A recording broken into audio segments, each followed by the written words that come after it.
Next to me is the 2020 Range Rover Sport. Now, while the word sport is thrown around quite loosely by Land Rover, you cannot deny that this is one of the sexiest SUVs on the road today. The big question is though, does this stylish SUV drive as good as it looks, or is the styling where the road ends for the Range Rover Sport? In today's video, we are going to find out just that.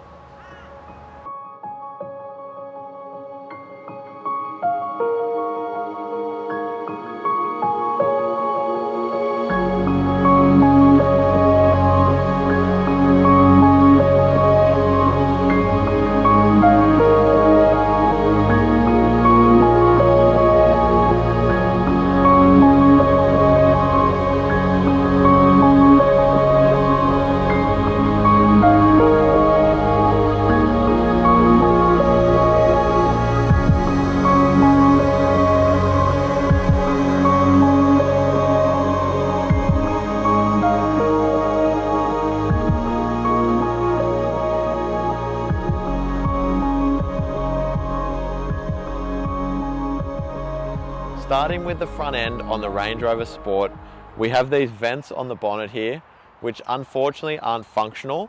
They're merely there just for styling. And while I do wish that on this particular model these vents were functional, it does really tie into the sporty feel and look that Range Rover were going for. Moving on further down, we have LED headlights that flow into this sporty grille and bumper bar.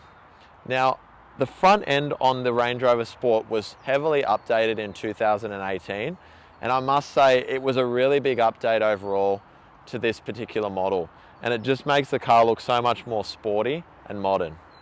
Now, one thing that all Land Rover vehicles have in common is the amount of optional extras that they offer on their cars. And while personally I do find it a bit annoying that a lot of things should be standard in this car, especially for the amount that you're spending on it, I do think that it's cool. You can tailor it to exactly the way you like it, and you can also really spec it out and finish it with the styling that you want. So this particular model is optioned with the 22-inch alloy wheels that are finished in silver, and for me personally this is a no-brainer option to get these wheels because it helps fill out the wheel arch and it just adds to the sporty look and feel of the Range Rover Sport. So all Range Rover Sports ride on air suspension, and they're actually height adjustable. So there's a little switch on the inside of the car that I'll run you through later, and it allows you to move the suspension of the car up or down. So at the moment it is riding on the lower setting, and it just makes it easier to get in and out on this particular setting. One thing that's really cool with the air suspension on this car is the fact that when you go over 105 kilometers an hour, the car lowers 15 millimeters, which is designed to help with the center of gravity and lowering it down, and it also helps with stability at higher speeds. So the Range Rover Sport has keyless entry, so you grab the handle, the mirrors fold out and the doors unlock. And you're probably thinking, Ryan, that's not very exciting, and I agree with you. But one thing that is pretty cool and exciting is the fact that this car has soft closing doors. So if you don't close the door fully, you'll basically see that the Range Rover sucks the door in for you and closes the door on its own. So a lot of cars do have this, but as far as SUVs go, there aren't too many that have it at all. And off the top of my head, I can only think of a few, like the Bentley Bentayga and the Rolls-Royce Cullinan. All right, guys, so here we are in the engine bay of the Range Rover Sport, and this is something that I really like about this car is this particular V6 engine. So it's a 3-litre twin turbo diesel V6, and it just goes really well. It's got a good amount of power, but the torque is amazing. So 225 kilowatt of power. Like, as I say in most of my videos, like I would like more power, but the torque definitely makes up for that. 700 Newton meters of torque in this engine, and it's pretty impressive. You know, it's very torquey. You don't have to rev the engine a lot. It just goes, you know, as soon as you touch the accelerator. It's awesome. So yeah, really, really nice engine overall. It's coupled with a 8-speed transmission that's pretty seamless. It shifts really well, and it also helps with the fuel consumption too. So This car, I'm getting 900 kilometers to a tank roughly, and I'm averaging 7 to 8 liters per 100 kilometers. So really good fuel range overall. Land Rover do offer other engine variants as well. So they do offer a 4-cylinder petrol option, which personally I'd stay away from, but it is an option if you want to, get into the Range Rover Sport for a cheaper price. And then they do offer another V6 diesel variant, a diesel V8 variant, and also a supercharged petrol V8, which is the Range Rover SVR, and that would be, awesome car. It's got well over 400 kilowatts, so that is a machine. But personally, I'm very happy with this engine. I think for price and most people's budget, this is a really good option for both power and value. So yeah, really, really happy with the engine overall. Let's move on to the rest of it. Here we are in the back of the cabin in the Range Rover Sport, and I've got to say that I'm a little bit underwhelmed in the back here. First off, I want to talk about the space in the back. So this is exactly where I have the seat when I'm driving. For reference, I'm not the smallest guy around. I'm nearly 6'4", and for me, I'm pretty cramped in here. My legs are hitting the back of the seat, or my knees are. I don't have much leg room at all for my feet. My roof, the roof height is quite good. I've got a good amount of space between my head and the roof, about 2 inches. But yeah, just overall space is down a little bit for a car of this size, I think. Moving on, the finish in the back part of the cabin is pretty average as well. Considering the front part of the cabin's really nice, the back part's just a bit of a letdown. So, the back of the seat base here is all plastic finish, which I think is a bit plain. Just the way they've laid out all the, air conditioning controls and vents, I just think it looks, pretty tacky really, for a car of this price.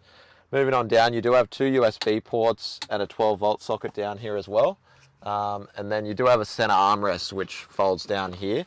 And the center armrest is pretty cool. I mean, it's a massive center armrest. You've got, plenty of arm room here, but you've just got, your standard 2 cup holders, and there is a little compartment here, which I don't really understand. You can't really fit a lot in here, but, you could put coins or something like that. That's about it. But yeah, that about does it for the back cabin part of the Range Rover Sport. Like I said, it's definitely a little bit of a letdown, and I would expect something more for, the money. But yeah, I mean, rest of the car so far is pretty cool, I must say. And yeah, let's move on to the boot.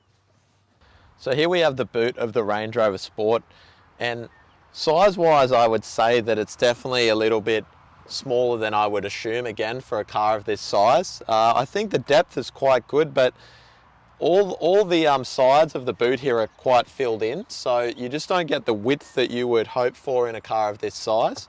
But one thing I've really got to mention is something I've never actually seen before in an SUV, but you've got these 2 buttons on the side here, and they actually control the height of the suspension in the rear. So say if you had to lift something in the boot, or if you were just sitting in the back like I am now, and you want to raise or lower the boot height to where you want it to be, basically just push this button here, and it will bring the suspension height up. So I don't know if you can see that, but I'm going higher at the moment, so it's pretty cool. So yeah, if you need to have a little bit more clearance for whatever reason it is in the boot, you can do. So that's, by the looks of it, all the way up now. Then if I want to go down, I just push the button here, and the boot will lower back down again. So yeah, it's a pretty cool feature, and something, like I said, I've never seen before in an SUV. Only other thing to mention is the boot is electric, which I believe is standard on all the Range Rover Sports. So yeah, and pretty normal these days. But yeah, you've got your button there to close the boot. So here we are in the front cabin of the Range Rover Sport, and I gotta say right off the get-go, as soon as I hopped into this thing, I just love the comfort. The finish in the front part of the cabin is beautiful. I just think it's a really clean, simple layout. The new updates to the screens that were done in 2018 upwards are just, they really hit a home run in terms of the styling, the simplicity of the new interface. So it's pretty cool. So starting with the screen itself, you've got your map screen here. It's all touch control like the old one, but the whole new interface is just so much easier to use. It's a lot more modern design. You know, it works just like an iPad. It's very intuitive. You know, good thing I like about it is the touchscreen is a good distance from where I am. So for me, I don't have to reach forward or anything. I can just sit in my normal spot and control what I want on the touchscreen. So you've got all your standard things: navigation, music, phone. You've got Apple CarPlay, Android Auto on this model as well. So yeah, a lot of cool things there. And underneath we have our climate control interface and vehicle interface. So if you want to adjust your climate control, you simply, you know, twist these knobs like the older one, but it's just a lot more simple design, as I mentioned, a lot less buttons and things like that. You can adjust all the vehicle modes here as well. So, you know, at the moment I'm on eco, but you can put the car in comfort mode, which is predominantly what I've been driving it in, because you just want to be smooth and comfortable. And then you've got a lot of different off-road modes as well. So you've got like grass, gravel, snow, you have mud ruts, and then you've also got sand. And then the last one is the rock crawl program. So a lot of different off-road modes that will adjust the suspension, the transmission, the diffs to, you know, what conditions you're driving in. So a lot of cool features you've got here. Moving on to the Speedo, one thing that is really cool in this car is just the simplicity and the layout of the Speedo. So it reminds me a lot of the one from the Audis, but yeah, it's just nice and easy. So you've got your map in the center here, and you've got your tacho on one side, so with your rev counter, and you've got your Speedo on the other side. So really simple, easy. You can adjust what you want in the middle. Personally, I like having the map in the center there. Moving on to the controls on the steering wheel. This is one thing that I definitely have a gripe with. So mainly the left side here to control your music controls, you know, volume up and down, changing the song. It's just really hit and miss. So if I want to change a song while I'm driving, a lot of the time it'll think I'm hitting the menu button and go into the menu on the screen here instead of changing the song. So it can be quite dangerous when you're driving, because you got to look down, you know, quickly adjust what you want to get back to your music. So yeah, one thing that could definitely be fixed on the Range Rover Sport, and I know a lot of people have had issues with that. Onto the right side, we have our cruise control, so you can set the cruise. This particular model isn't optioned with adaptive radar cruise, so it's just normal cruise control. Lane departure alert, speed limiter, all on this side. And then you've got your phone controls underneath, which work really well, and you've got a voice control. The voice control in this car is excellent. Like, I have not had one issue with the voice control in this car. If I want to call someone, do an address, something like that, it's super easy, works really well. So I commend Land Rover on the voice control system in this car. Moving on to the rest of the car. So one really cool thing in this car is the fact that you've got your cup holders here, which is pretty standard, but there's something really cool underneath. So this slides away, and it actually has a whole storage compartment in here. So, you know, if you want to store things underneath, you want to hide something in there, it actually is really, really handy. And you actually have another USB port underneath too, which is excellent. So that slides out of the way. Going on to the center armrest, you do have a little compartment here which does fit a phone or something really well. So if you want to charge the phone, you can sit it here and it'll just perfectly sit in place. I think that's a good idea. If you push the other button here, it opens up the rest of the center console. So it's pretty standard. You got USBs, HDMI ports here, so, and a 12-volt socket. So pretty standard. Glove box is really cool. You've got a massive glove box here, so it's actually split up into two different sections. So you've got a top part of the glove box, which is, yeah, a good amount of storage, another 12-volt socket in there, and then you've got the lower parts. So yeah, really big again, plenty of space. So overall, I must say, really, really well laid out cabin. I really fit well in this car, being taller. That's something I'll probably talk about a bit in this video, but I just feel like this car is made for me, especially being taller. But, you know, I've spoken to a few different people, whether they're shorter, taller, wider, slimmer, and everyone seems to be really comfortable in this car and get everything in a position they want to. So steering wheel is all electric here, but yeah, I just love the positioning, you know, you have as a driver. I've got really, you know, loads of headroom. I can get everything set exactly where I want, which is really nice. So yeah, I definitely commend Land Rover on the overall interior layout here, and finishes is great. So yeah, let's move on. Alright guys, so here we are onto the test drive of the 2020 Range Rover Sport ST V6. And I just need to say it, you know, as soon as I got into this car, it just really gives you such an empowering feeling. It really does, you know. The look of this car and the styling that Range Rover have always done, you know, the interior of this new model is just unreal, and it just makes you feel special. It really does. Like, you feel like a boss driving this car. I mean, there's no other word for it. It's just such a cool looking car, and in my opinion, it would have to be hands down the best looking SUV on the road. Either the Vogue or the Sport, you know, they both look really, really cool. But let's get on to the driving aspect of it, and first off, we'll start with the suspension. The car handles really well for a big SUV. You know, it's actually quite impressive. This model doesn't have the dynamic option with the air suspension, so it just has the few settings, so you can't stiffen the suspension up, but it's quite impressive. Like, I've pushed it into some corners quite hard, and the thing, you know, corners really well. It's really really impressive. Like I said, it's quiet, comfortable, smooth. I think they've done a really good job with the suspension overall, to be honest. In terms of the engine, this thing is ridiculous. 700 newton meters of torque. I mean, I'm on a windy road with quite a few steep hills here, and the thing just pulls up the hill so easily. Like, it's amazing how easily, you know, it does it. You know, I love the engine in this car. It's awesome. And of course, you know, I'd rather the SVR model with the 5-litre supercharged V8. You know, that would be unreal. But, you know, I think value for money, this is a really good option. You know, it's half the price of the SVR, and yeah, it's you know, almost half the power as well. But this goes really well, and the best thing is you get the good fuel economy. I mean, you know, you get 900 kilometers to a tank out of this car, which is awesome. You know, and you've still got the torque, the power there. The transmission on the car is an 8-speed. It shifts well, smooth. You know, it's not the fastest shifting car in the world, but it's not really designed to be. Even though this car sometimes is compared to the Porsche Cayenne, you know, it's not in the same category as that at all, in my opinion. You know, even though it's called a Range Rover Sport, it's not a sporty drive like the Cayenne. You know, it just doesn't handle nowhere near as good. But I kind of feel like Land Rover never really intended this car to be like that. You know, it was designed to be a big, comfortable SUV, and I think they've really nailed that. You know, they really have. It's comfortable, smooth, quiet. Like I've said, it's got a good amount of power in this model.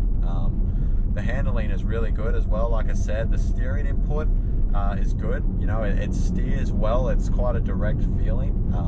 It's got the electric power steer, and yeah, it's light, but it's not too light. You know, it just gives you a good, engaging feel, I think, overall. Yeah, so driving aspect of this car is amazing. Some downsides to the drive, there's very few. I mean, like I said, I wish that standard, you didn't have to go to a dynamic option. I just wish that standard you could stiffen the suspension up. That would be awesome. But otherwise, I'm so happy with the drive of this car, and that's pretty rare for me to say, you know, without any gripes or anything. But this thing is awesome. I mean, one downside to all Land Rovers, Range Rovers, is the fact that they're not the most reliable thing on the road. You know, it's a bit scary owning one of these once it's out of warranty. So yeah, just bear that in mind as a viewer if you're watching this. You know, yeah, just do your research a little bit. If you buy one, try and get an extended warranty if possible. You know, if Land Rover could fix the reliability aspect and get these things built solid with, you know, no faults, I mean, it's not possible. But, you know, if they could be built like a Toyota or a Lexus, you know, I mean, this thing would just be the best car on the road, because the looks are amazing. The infotainment is excellent. Like, I just love how easy to use this infotainment system You know, it's very simple. The dash layout in this car is awesome. You know, I've got the speedo on the left, the rev counter on the right, and the map in the center. Like, what a cool layout. All digital, looks awesome. So yeah, I mean, other than my interior gripes, like I mentioned earlier, and obviously the build quality of Range Rover, you know, they use great finishes, don't get me wrong. The finish on this car is beautiful. They use high quality materials, but it's just the build quality quite isn't there, as most people are aware. So if they could do that, I mean, they've really found themselves, you know, a winning SUV. And if they could fix a few of the interior quirks, like I mentioned earlier, I mean, yeah, hands down would be the best SUV on the road. But as far as looks go, they've certainly got that wrapped up, no doubt. So yeah, I'm just going to enjoy the drive, guys, and yeah, thank you for tuning in.